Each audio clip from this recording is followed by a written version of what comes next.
Good morning, 10th class English medium students. Most welcome in this video. Previous video we were reading CNC and LPG. CNC is better than LPG, but why? CNG gas is lighter than LPG. CNG save gas from LPG. तो कल की video में बेटा हमने बात की CNG और LPG के बारे में। हमने बात की यूजेज ऑफ सीएनजी और LPG. Then today we will read in topic polymer.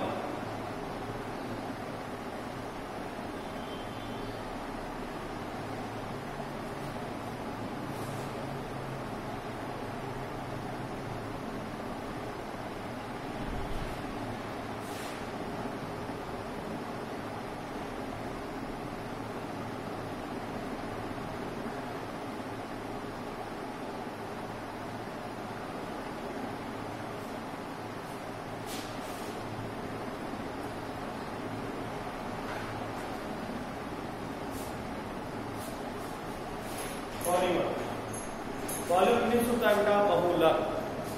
Polymer या बहुलक। When a small simple molecule react, ये जब छोटे छोटे अणु रिएक्ट करते हैं टुगेदर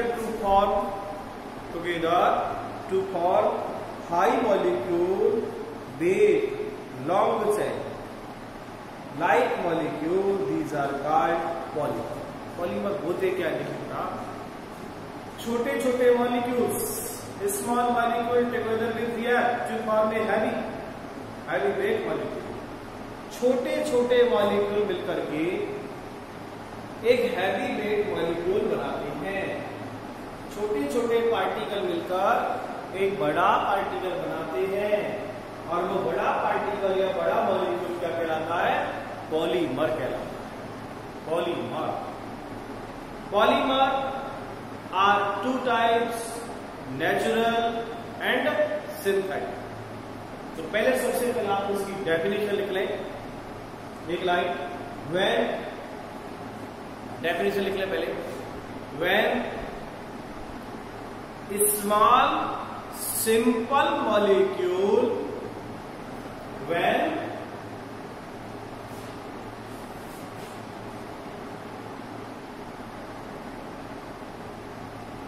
small simple molecule, जब छोटे छोटे अणु, when small simple molecule react together,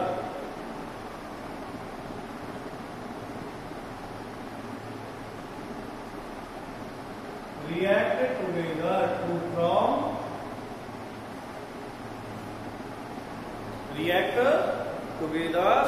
to form high molecule weight,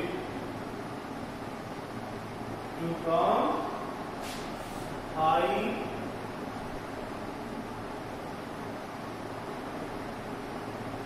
molecule weight, यानी छोटे छोटे यहां पर मॉलिक्यूल रिएक्ट करेंगे आपस में और एक high molecule weight long chain, high molecule weight long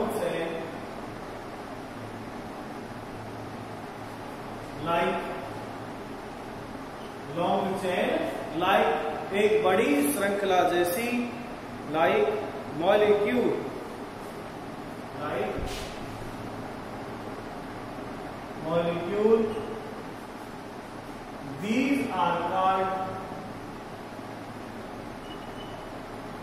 these are called polymer.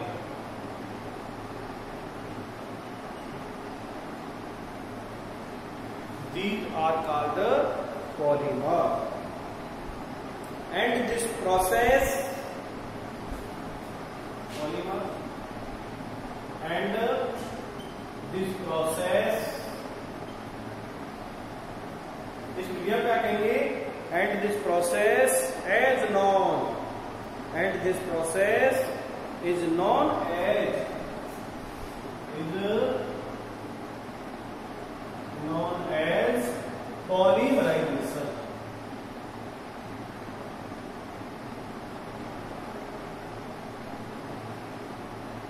polymerization. तो देखिएगा पॉलीमर का मतलब यहाँ पर छोटे छोटे molecule, simple molecule react with together, आपस में रिएक्ट करेंगे और एक हैवी वेट मॉलिक्यूल बनाते हैं। ये जो मॉलिक्यूल है हैवी वेट, ये पॉलीमर होगा और इस प्रोसेस को पॉलीमराइजेशन कहेंगे। Small molecule are called monomer and polymer can be classified mainly with two types. Small molecule जो होते हैं छोटे, वो मोनोमर कहलाएंगे। अब यहाँ पर पॉलीमर को हम दो भागों में डिवाइड करेंगे।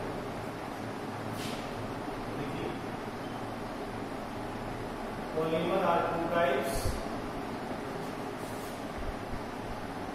Number one, natural polymer. Number two,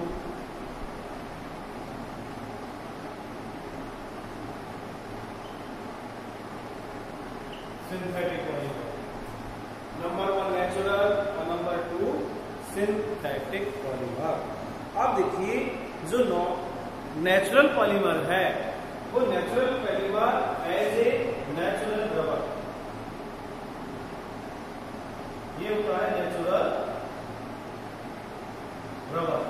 जबकि सिंथेटिक पॉलीमर है, इसको फिर तीन भागों में डिवाइड करते हैं। Number one, synthetic fibre.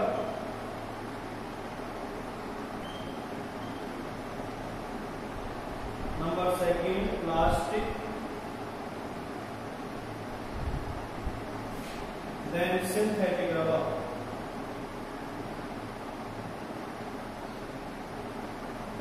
Synthetic rubber.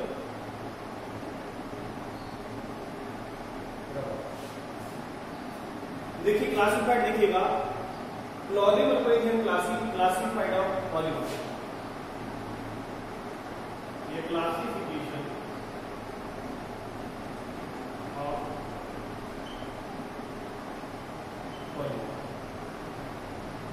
Classification of polymer. देखिए बेटा, ये जो पॉलीमर है, इस पॉलीमर को दो पार्टों में डिवाइड किया है, नेचुरल एंड सिंथेटिक।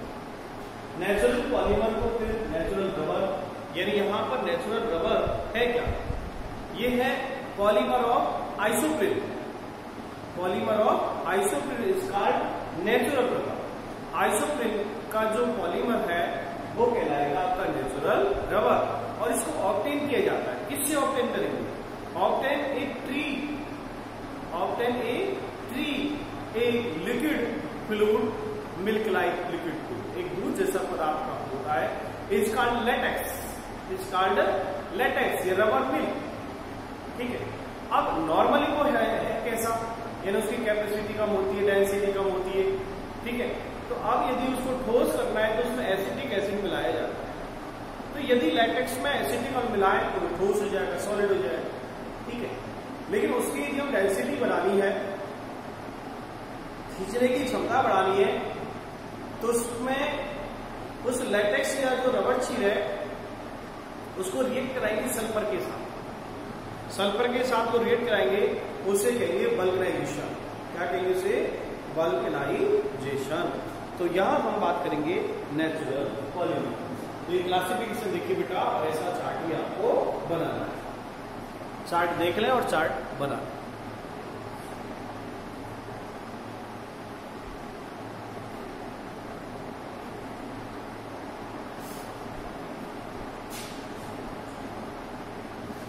ठीक ना? नेक्स्ट अब हम बात करेंगे नेचुरल पॉलीमर।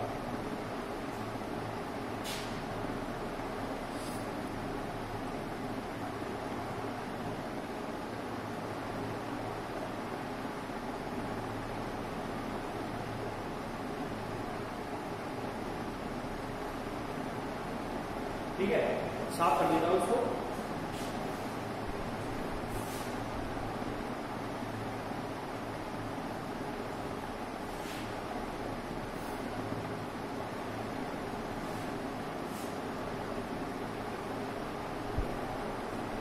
नेचुरल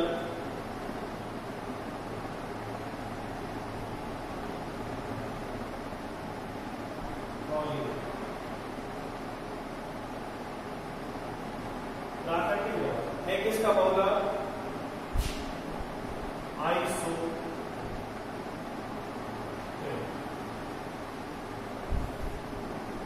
तो देखिए नेचुरल प्राइम उसमें those polymer which are obtained directly from the nature are called natural polymer. Natural rubber, this is obtained from a tree in the form of liquid which is called latex. Natural rubber is polymer of isoprene. Natural rubber is a polymer of isoprene. तो यहाँ हम इसके अंदर जो बात करेंगे natural polymer का जो एग्जाम्पल है वो है natural rubber.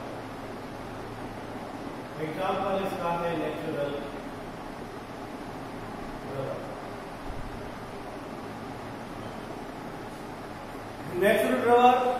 Natural rubber is polymer of isoprene. Natural rubber is a polymer of isoprene. अब नेचुरल रबर बनेगा किससे? तो इसमें आप निकले natural rubber is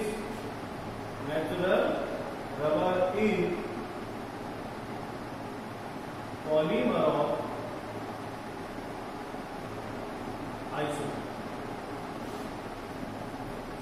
natural rubber is polymer of isoprene.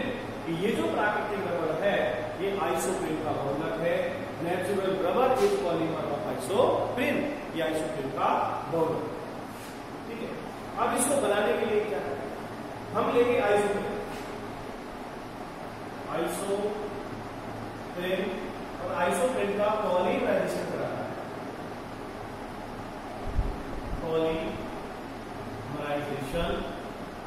Polymerisation of isoprene to form polyisoprene, ये बन जाएगा पॉली आइसोप्रीन। ठीक है, इसको बनाने के लिए क्या करें? हमें आइसोप्रीन लेना है, आइसोप्रीन का पॉलीमराइजेशन कराना है। ठीक है, तो देखिए आइसोप्रीन का फॉर्मूला होता है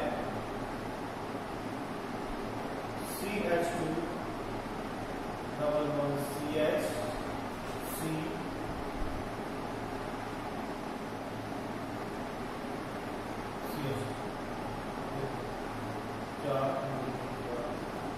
ये फॉर्मूला है आइसोप्रीन का। इसका पॉलीमराइजेशन कराएंगे।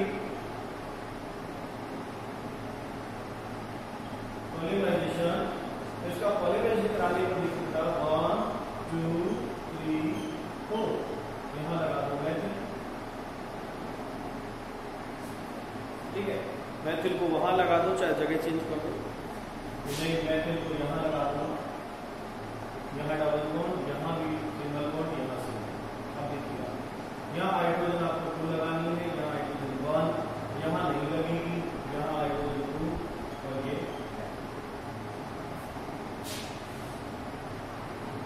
तो ये आइसोप्रीन का फॉर्मूला है और ये पॉली आइसोप्रीन का फॉर्मूला है।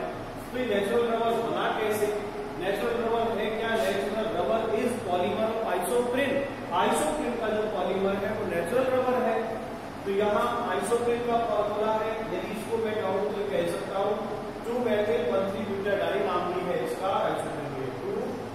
2-methyl-1,3-butadiene भी नाम है इसका इसी।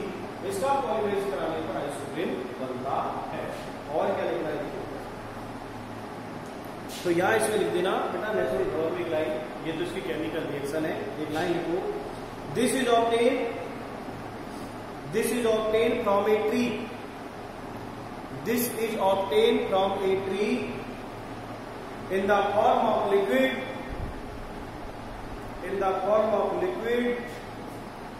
which is called latex,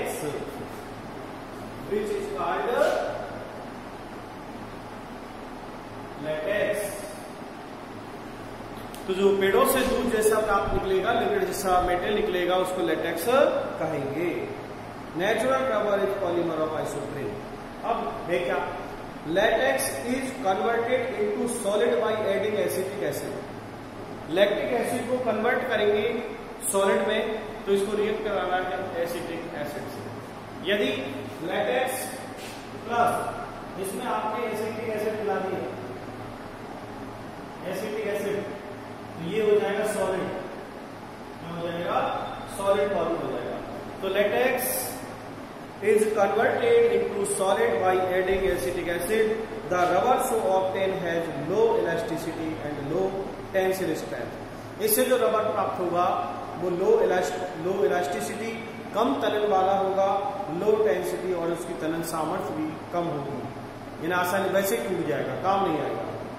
It is heated with sulfur for increasing its elasticity and tensile strength. This process is called vulcanization. The rubber so obtained is less resistant of abrasion, rigid, hard and more elastic. यदि इस latex को sulphur मिलाकर गर्म कर दिया तो इसका vulcanization हो जाता है, और ऐसा रबर होगा वो ज्यादा अच्छा होगा, यूजेबल होगा, स्ट्रेंथ होगा, इलास्टिसिटी होगा, यानी वो बिल्कुल यूजेबल सॉलिड होगा। तो देखिए नेक्स्ट इसमें कुछ छोटा सा आता है वल्कनाइजेशन।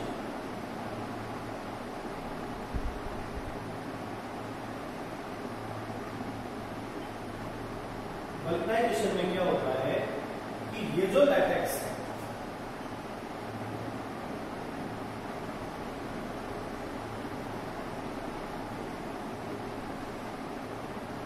लैटेक्स प्लस सल्फर,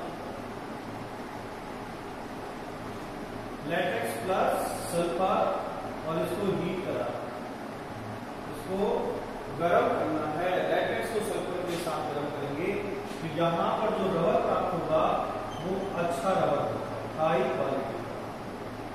और रबर कैसा होगा? वो elasticity, high elasticity, high elasticity and strength.